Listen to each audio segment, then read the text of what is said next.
क्या आप जानते हैं कि एक बार भगवान शिव को अपने ही परिवार के एक सदस्य पर त्रिशूल उठाना पड़ा था? आखिर ऐसा कौन सा कारण था जिसने महादेव को अपने ही घर के द्वार पर खड़े एक मासूम बालक से युद्ध करने पर मजबूर कर दिया? आइए जानते हैं। बहुत बहुत समय पहले बर्फ से ढके कैलाश पर्वत पर भगवान शिव और माता पार्वती का पवित्र आवास था, जहां वे सदियों से विराजमान हैं। एक दिन माता पार्वती स्नान करने जा रही थी। उन्होंने अपने शरीर के उपटन से एक सुंदर तेजस्वी बालक बनाया। अपनी ममता से उसमें प्राण फूंकते हुए बोली, तुम मेरे पुत्र हो। जब तक मैं स्नान कर रही हूँ, किसी को भी अंदर मत आने देना। उस बालक ने माता की आज्ञा सिर झुकाकर स्वीकार की और द्वार पर डटकर खड़ा हो गया।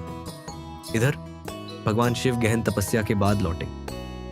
महल के द्वार पर पहुंचे तो देखा एक अपरिचित बालक रास्ता रोककर खड़ा है। शिव जी ने गंभीर स्वर में कहा, पुत्र, मैं शिव हूं, मुझे भीतर जाने दो। बालक ने विनम्र लेकिन दृढ़ स्वर में जवाब दिया, माता के आदेश के बिना कोई भी अंदर नहीं जा सकता, चाहे वह कोई भी हो। शिव जी को क्रोध आ गया। उन्होंने अपने गणों को बुलाया, इसे हटाओ।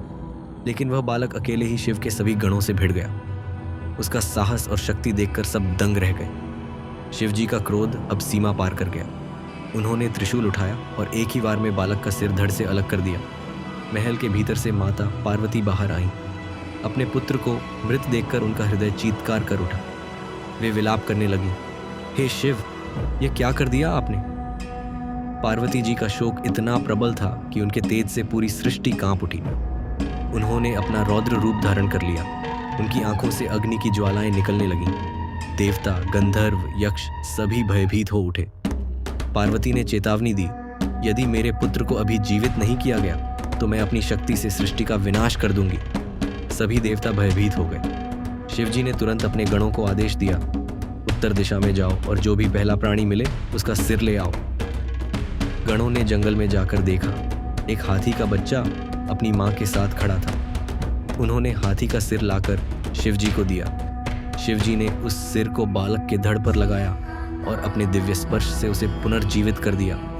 जैसे ही बालक ने आंखें खोली, चारों ओर आनंद की लहर दौड़ गई। देवताओं ने पुष्प वर्षा की। शिवजी ने स्नेहपूर्वक उस बालक को गले लगाते हुए कहा, पुत्र, आज से तुम समस्त गणों के अधिपति गणेश कहलाओगे।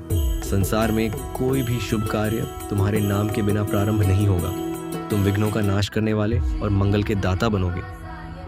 माता पार्वती ने अपने पुत्र को फिर से जीवित देखकर हर्षित होकर आशीर्वाद दिया कि वे सदा भक्तों के जीवन में सुख, समृद्धि और मंगल लाएंगे। तभी से हर शुभ कार्य, पूजा पाठ, विवाह या नया आरंभ श्री गणेश के नाम से ही शुरू किया जाता है। अगर आपको वीडियो पसंद आई हो तो अपने परिवार और दोस्तों के साथ शेयर करें और चैनल को सब्सक्राइब करना न भूलें।